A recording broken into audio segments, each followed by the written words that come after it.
thank you very much for joining me today for our very first Lockdown Lessons podcast. I'm joined by some amazing teachers from Cardiff and Vale College Health and Care Department, Vicky and Jamie.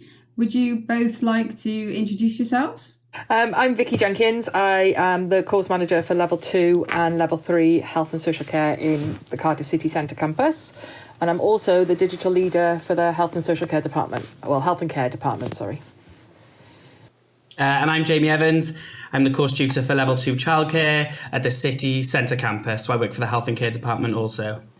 Great, thanks both for joining us. What we're hoping to do with these lockdown lessons is to get a bit more insight into how educators have shifted to remote delivery from back in March, and now how we are transforming that delivery into a more blended model. So I thought I'd have a quick chat with you guys, because I know you've been doing some awesome stuff with your learners, and I think a lot of people would benefit from hearing about that.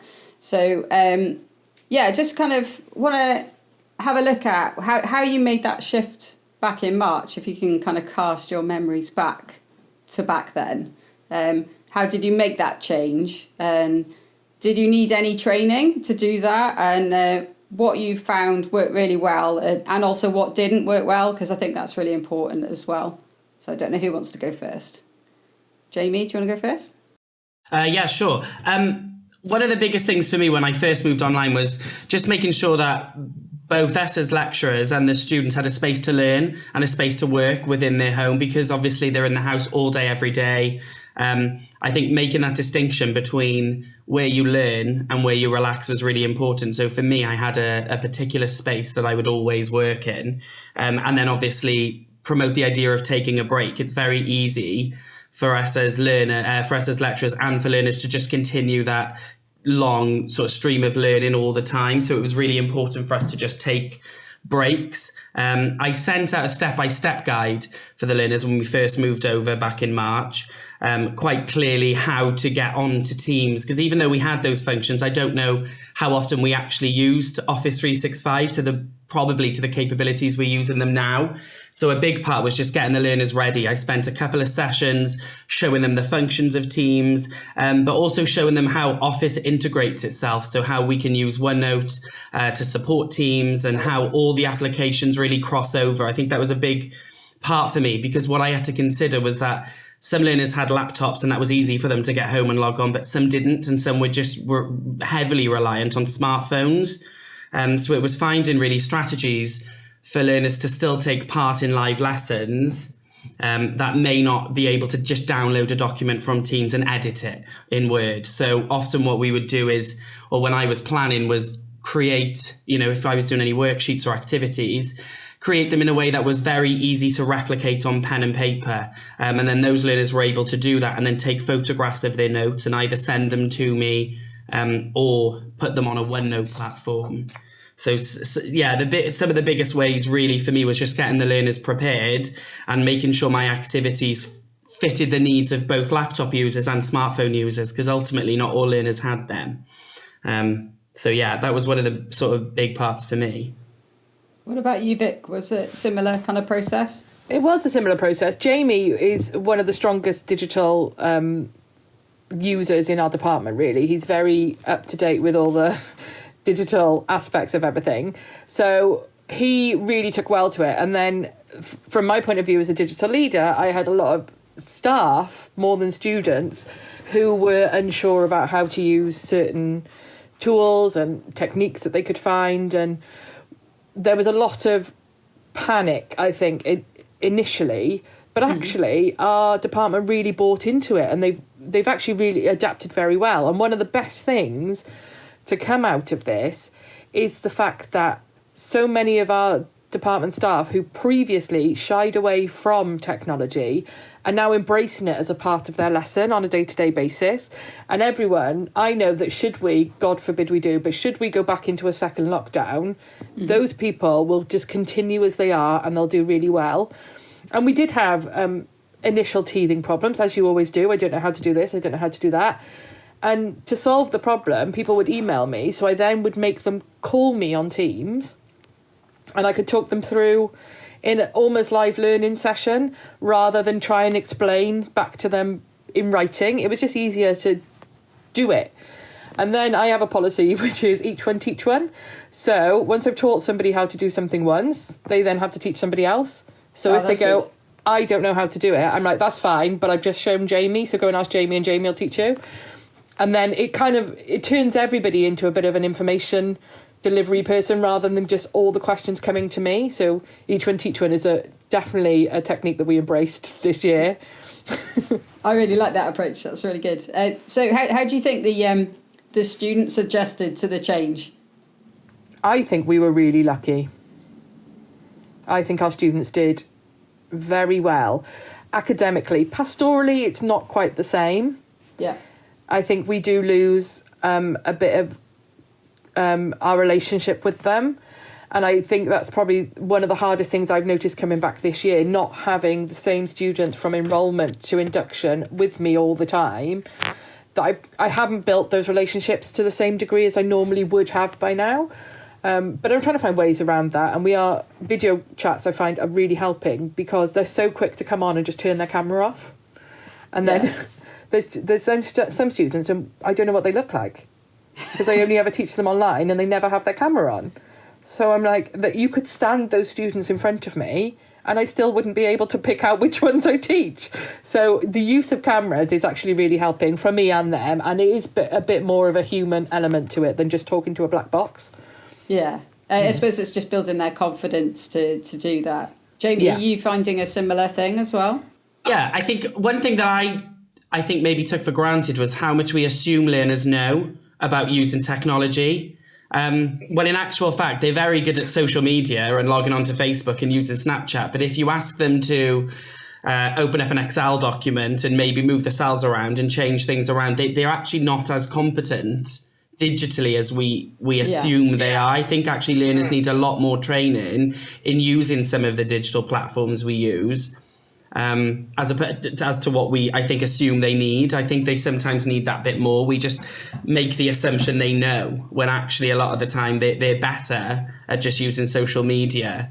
Yeah, I think that's a really good point, actually. It's a digital competence that maybe they haven't had before, particularly remote learning. They wouldn't have had that in school, would they? They may have done some online learning in lessons or for homework, but it's a whole different delivery. Well, what we're finding with the 16-year-olds who have just done GCSEs is the second that they found out there was no exams, which would very much coincided with lockdown starting, teaching stopped. And there was there was very little online teaching. There was very little work for them to do because it was like, oh, well, there's no exams. And so I think they lost a bit of that. Whereas the returning learners, my learners that have progressed from a level 2 to a level 3 course, I say, right, go on Teams, do this. And they're like, they've got it all done. They're fine. Whereas the newcomers, the people that have just come out of school, which actually struggle with that the most. Right, okay. Yeah, that's interesting.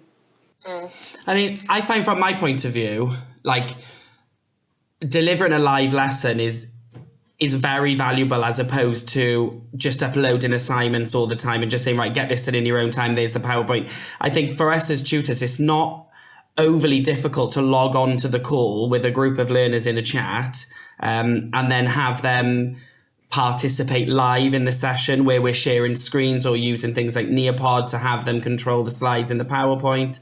And there is a big value, I think, in still being online and engaged with the learners as opposed to setting them a task and checking back in an hour. Yeah, I would 100% agree. So how are you now making that shift? Because we were doing solely remote online, more like emergency remote delivery. We're now shifting into a more planned blended learning delivery model. So how are you adjusting from what you were doing before to now this slightly different model? Well, we take our courses are modular, so there's different units, and generally people will be assigned certain units to teach.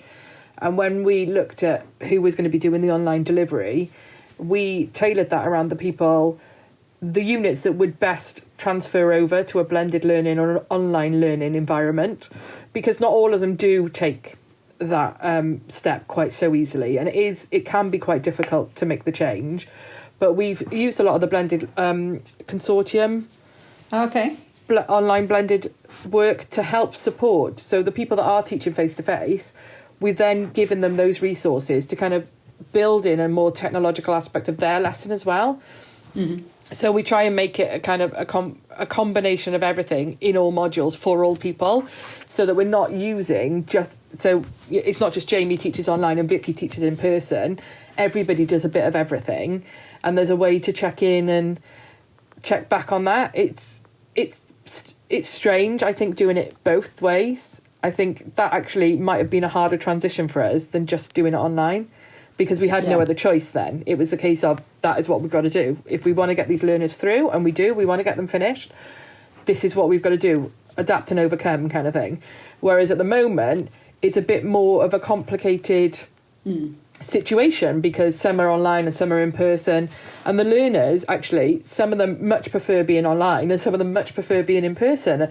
And that's quite hard to juggle. When you say to them, right, would you prefer to be taught online or in person? You get a 50-50 split over what they would prefer. So we're just trying to adapt to that as best we can. And it is still a learning curve. We're still finding out that maybe some things don't work in online delivery and some things should be put face to face. But actually, I would say the balance for our learners is that their attendance is better, because they don't have to not necessarily just get up and come to school, but sometimes when life takes over and they've got maybe somebody's niece, like they've got a niece to care for, or they've got other responsibilities, you get none of the, I've got to leave early because I've got to go to work. Because you can finish your teaching online and they're still at home. They just change and go to work like they normally would. And so I think actually the work-life balance for them as well has improved as much as it has for us. I think recording sessions adds so much value as well when you're delivering online, to actually record the learning that you're doing. So if learners do have an emergency or have to leave the lesson or can't make it, whereas before tutors would have to spend time catching up with them, and the quality is never the same as being stood or participating in a live lesson. I think now learners are able to go back and actually watch that recording in their own time, so they, in a more organic sense, can actually catch up on the lesson, if that makes sense. Mm-hmm. So I found that bit a really a useful tool to actually record sessions and allow learners to look at those in their own time if need be. Do you think also this approach is meeting the needs more of our additional learning needs students too? Yeah, I do, because I think when learners that don't retain information, particularly, there's some learners that we find, particularly our learners with ADHD, who struggle to have big tasks given to them. They can go back and kind of review as many times as they want and go back over the information you've given them so they can break it down themselves, because we could do that for them. But actually, with learners with ADHD, it's a good tool for them to learn how to do themselves. And I think that it's much easier for the learner to recap that information, revisit any kind of issues they might have. And it's just nice that they can always go back and double check what they've done. Yeah, I found that sort of when we have learners sort of like processing delays or may not retain the information or take it in so quickly, I think sometimes when they're online, there's almost that space to take in what's being said and revisit information while not being put on the spot in a classroom environment. Yeah. I think that can make the learner almost feel a bit safer. And when they're safer, they're often more ready to learn. So I think there's pros and cons, obviously, to all of it. But yeah, I think in regards to learners who have additional needs, I think there's definitely that space for them to learn at their own pace, so to speak, review lessons, review content that's been done, and look back over any handouts or worksheets that have been given to the learners at the time. Yeah, that's a really good point. And so looking back on everything that you've kind of put in place from remote to blended, I know it's just been a really awful time, but are there any positives that have come out of that? And what do you think education's going to look like from now on? Obviously, hopefully we won't go backwards, but after all the hard work and new skills that everyone's developed, and that resilience as well, that's been really key, that I think that people have developed. What do you think are those positives and the future of education? Jay, do you want to go? No, go on, Vic. Yeah, Oh, I could go first. It's been so polite in health and social care. So I think from my point of view, the positives are we were put in a horrendous situation and we had to we had to adapt. And everybody did. Everybody just got on board and embraced it. We are quite fortunate in our department in that we do things that we're asked to do quite regularly, and our department literally went, right, what can we do, how are we doing this? We found ways to have controlled mocks through an online testing system that everybody just kind of went, right, how do I use this? And then I taught Jamie, and then Jamie taught somebody else, and we continued to have that investment in the learner while also being under that amount of pressure. And I think that because we were in that position, people embraced things they wouldn't normally have done. They wouldn't have taken the time to learn how to use like an online testing system because they didn't need to. They could just print off the paper and do it that way. Whereas in actual fact, Australia was on fire last year. We need to look at ways to change potentially the ways we do things. And I think for me, that was a really, really good benefit. People are using lots of technology. They're learning how to combine the 365 packages, which is great. Everyone stepped up to use Teams much more. They're using OneNote much more. We're using things like to-do lists even, the whiteboard, the online whiteboard, all of these things. And it would have taken us probably a couple of years to get everybody on board to that level. Because we've got like the Jamies in our department who just embrace everything and go, that's brilliant, I'm doing it. And then we've got the people that go, I don't even want to look at that, and would never have considered it. Whereas in actual fact, I think I've done a lot of departmental training as well. And people have been so eager and so keen to learn how to do all these new things. And you show them something and they actually get quite excited about it. Whereas before they probably wouldn't have. They would have been a bit like, ooh, more technology. And now they're like, show me how to use that. What's that? What are you doing? And that for me is great because I think that to embrace that is a much better system for us. But it also means that learners are never now excluded from a classroom environment. It's so much more flexibility. Like when we've got people isolating, but they're still on a device, you know, you're streaming from your device. And it is hard to manage. It can be a bit stressful and difficult, especially if you get problems. But like I nominate a learner in the classroom to monitor my device. So if that learner's asking questions or is joining in, she's like, oh, this learner says this. And I'm like, great, okay, brilliant. And then they're not involved because obviously we don't have the speakers and the mic and the camera and stuff in the classroom, but they can still interact and still be heard. And I really like that. I like the fact that now we don't have that barrier to education anymore for whatever reason that it was there before. It doesn't exist now. And I really like that. One of the biggest values for me is that there's so much more evidence of what we're doing because when we're in class, we know what we're doing. We know we're doing a good job. And we talk to our colleagues and share practice and teach. But I think when you're online and you're recording and just the little things like learners asking questions and typing them for you to give that verbal response, there's records of so much more interaction in different ways, virtual ways that maybe we didn't have before. So much of a classroom discussion is useful, but gets lost once the classroom is finished in the respect of recording that learning. Whereas I think online you're able to make a real package of what's being delivered. So what do you think the future is now? Do you know, I think one of the only things though that I think is maybe a big downside is that I do worry, especially for myself and I know other tutors, the moment we have Teams, the messaging function almost becomes an open gateway to talking to learners at any point of the day. And I think tutors need to know when to sign off and when to turn off. And I'm the worst for it. I'll get back to anyone whenever. But, you know, I think it's important that we do know that, yes, we're online, so we are readily available more often, but we still have working hours. And I think it's just remembering that balance. Julianne Coates has got a message that after a certain point of the day, she puts on her out of office and it says, I am now offline. I will return your message at this point. because I find that learners will message me on Teams, and if I don't reply within the hour, they're emailing me, and if I don't reply in the hour, they're trying to call me, and I'm like, I'm teaching. Yeah. There is that. We are more accessible, but at the same time, that freedom for the students to get in touch with us in so many different ways is actually really, really good. And I like that the Office 365 packages comes on phones, so we're not leaving people out. I had a digital leaders meeting the other day in my car. Yeah. I did the school. Went to pick up my child from school, and I was like, sorry guys, I am driving, but I do have an input. I was like, oh right, okay.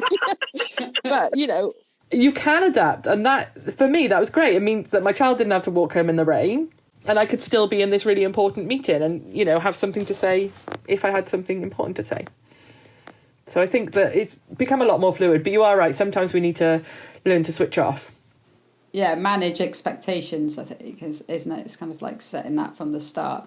Yeah, I think because initially, obviously, it was this sense of mad panic, like we've got to get these learners through, we've got to do it. There was so much pressure that we would be working from 9 o'clock in the morning, 9 o'clock in the morning until 9 o'clock at night. And there'd be people messaging you and you'd be replying because you've still got to get through. And it's that idea of you have to help them. And that's still true, obviously, but I've learned to set my limits now, see? Yeah. After a certain time of the day, I don't respond. Yeah, that's a good point. The difference, I think, for me is that when we went initially into lockdown, it was that panic because they hadn't had that training, whereas now we do have our groups to a degree, or especially in FE, face-to-face, so we can be using some of those sessions to say, this is how it's done when you go home, and answer those questions now. So it minimises that need to constantly respond to learners, I think. Definitely. So before we finish up, if there is somebody out there that's watching this that's kind of struggling with blended learning, is there one thing that you can suggest to them that could help them with their learners? I would say that it's never perfect for everybody. So what we get is a lot of panic that, oh my God, this isn't working, or that's not working, or oh, my Wi-Fi went down for a minute. It's fine, just chill, just rejoin. It'll be okay. They'll still be there waiting for you, possibly talking about you. And that's always good to sneak in so they can't hear. But, it doesn't have to be perfect. A classroom isn't perfect. So your online delivery doesn't have to be perfect. If it's not manageable in the classroom, it's not manageable online. That's my other thing as well. If you can't do it in a face-to-face lesson, you shouldn't attempt it online because it's going to be a bit more difficult. But I just embrace it. It is a change, it is development, but embrace it. I totally echo that, yeah. Exactly the same. Good. That's very, very good tip for everybody. So I just want to say thanks very much, both of you, for joining us on our first Lockdown Lessons podcast. And we'll be doing some more with some other departments. So watch this space, and you can learn some more from us from some other people around the college. Thanks, guys. Thank you. Bye. Thank you. Bye. Bye.